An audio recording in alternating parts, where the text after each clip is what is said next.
Hey YouTubers, it's Charlie. So The Flash Season 2 is out on Blu-ray, so I thought I'd do a giveaway, but I also wanted to explain some of the Mark Waid Savitar Flash story. So we'll start with that, then we'll do free stuff. So if you don't know who Savitar is, he's one of the first big Flash villains that wasn't created by Jeff Johns or from the Golden Age. He's somebody from the Mark Waid era. He was created by Mark Waid to be a different type of villain than the Flash had faced before. You go up against villains that have Speed Force powers, but the way they contextualized the Speed Force was very different during Savitar's run.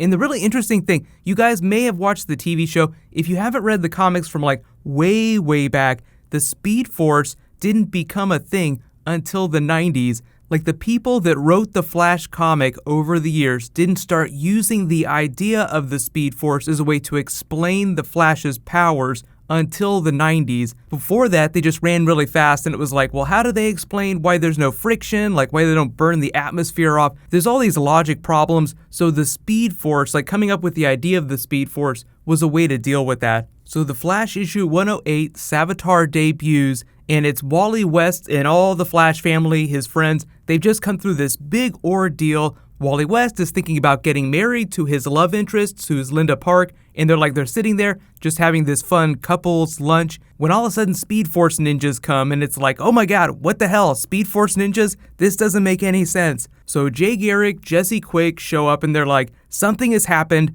we don't have our speed anymore. Most of you know Jesse Quick uses the formula, the Speed Force formula. She speaks it out loud, that gives her speed. Jay Garrick also runs fast, but not quite as fast as Wally West. They show up and all their powers failed during these really critical moments. They were trying to take down villains in different places, and all of a sudden, speed just gets turned off. There are a bunch of people that use the Speed Force powers, villains and heroes, and simultaneously, it's someone flips the switch and everybody can't run fast anymore. So everyone's what the hell? So come to find out that Savitar has a way to steal speed, but a lot of that has to do with the way a person accesses the Speed Force. So at this point in the comics, it's very different from present day. I don't know if they're going to do this on the TV show, but the way the comics presented this problem in the 90s was that Wally West had this direct bond with the Speed Force, so Savitar was not able to steal his speed, but everybody else had kind of a roundabout way of accessing their Speed Force powers, so Savitar was able to steal speed from them. So Jay Garrick, Jesse Quick,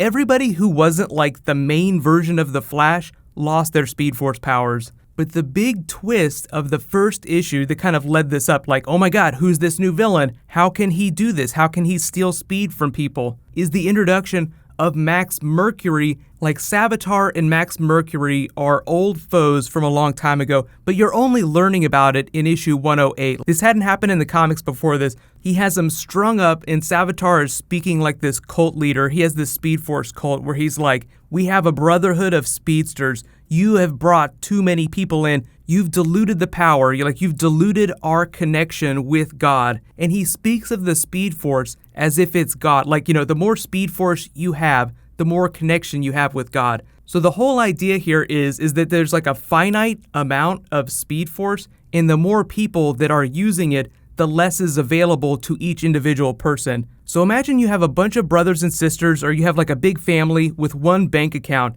and they're all taking money out at ATMs all over town. The pile of cash available to each person becomes smaller and smaller. So Savitar, like all villains, wants it all for himself, so he tries to start killing off other speedsters so that he has all of the available Speed Force. So the whole Savitar arc is about Wally West learning how the Speed Force works, the idea that the Speed Force itself is not a myth, and that is the source of the Flash's powers. Remember, Jay Garrick, the other speedsters, have no idea that the Speed Force exists. They just know that they run fast, but they don't have the broader understanding of it that Savitar does. He knows how to use it in ways that Jay Garrick, that Wally West, that the other speedsters don't know. So of course, eventually Wally West is able to defeat him, but he gives Savitar what he wants as a way to defeat him.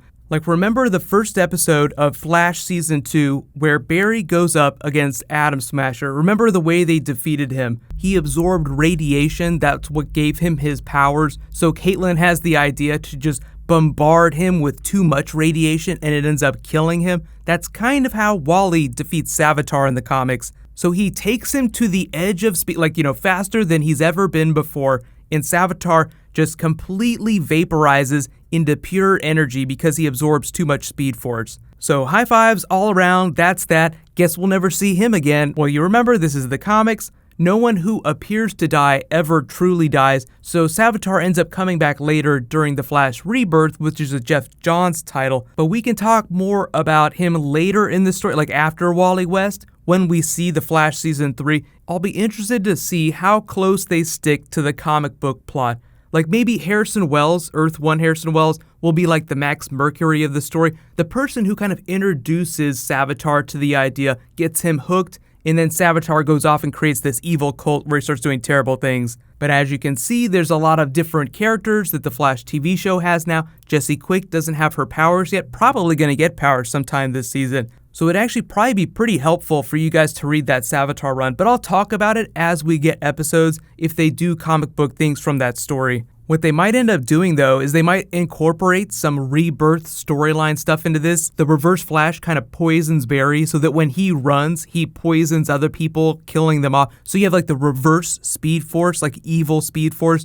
We might see some of that this season, and that'll be like the way of explaining evil Speed Force wormhole aliens. But that gets into like Star Trek Deep Space Nine stuff, Flash Rebirth stuff, so I don't want to get too far ahead of the story. We'll have to see what they end up doing, but let me know in the comments, how close do you think they're going to stick to the comic book story? Even if you haven't read the comic book story, they always change little elements, but I'm expecting lots of Easter eggs for Star Trek Deep Space Nine, Easter eggs for the Savitar storyline during Mark Waid's run, Easter eggs for Flash Rebirth. So that doesn't even really get into the idea of the rival. He might take the place of Eobard Thawne during Flash Rebirth, but nobody can replace the Reverse Flash. The Reverse Flash is definitely here. We're doing Flashpoint in the beginning, so they're jumping all over the place. So I'm expecting the rival, whatever ends up happening with Savitar, I'm expecting the rival to stick around for most of the season. The actor that they cast is actually, relatively big in terms of CW shows, so even though he's not going to be in every single episode, he will still be a big villain in the back half. But make no mistake, Savitar is like the main villain of the season. He's like the biggest threat of all. But the good news is that there is a new round of the DC giveaway, and because the Flash Season 2 is out on Blu-ray today, that's what the giveaway is for. So it's like an Amazon gift card for the value of the Blu-ray, which is like $20 or $30, whatever the price of the Blu-ray is. So all you have to do to enter that is be a subscriber, leave a comment on this video. I'll be posting more DC videos this week, so I'll just announce the winner the next time I post a DC video. So get hype. The Blu-ray itself just has the same type of bonus features that previous seasons have had. Like it has deleted scenes, it has bloopers. So later tonight, they just announced a whole bunch of Luke Cage stuff, so it'll either be Luke Cage or Thor Ragnarok. I keep meaning to make Thor Ragnarok. So lots of Marvel, lots of DC stuff happening. It's going to be a really good week. Even though people are back in school, and that kind of sucks a little bit, there's still a whole bunch of awesome stuff happening. While you guys wait for that to post, you can click here to learn about Justice League movie characters coming onto the TV shows. You can click here to learn all about Shocker and Spider-Man Homecoming. Thank you so much for watching, everybody. Let's high five. I'll see you guys tonight.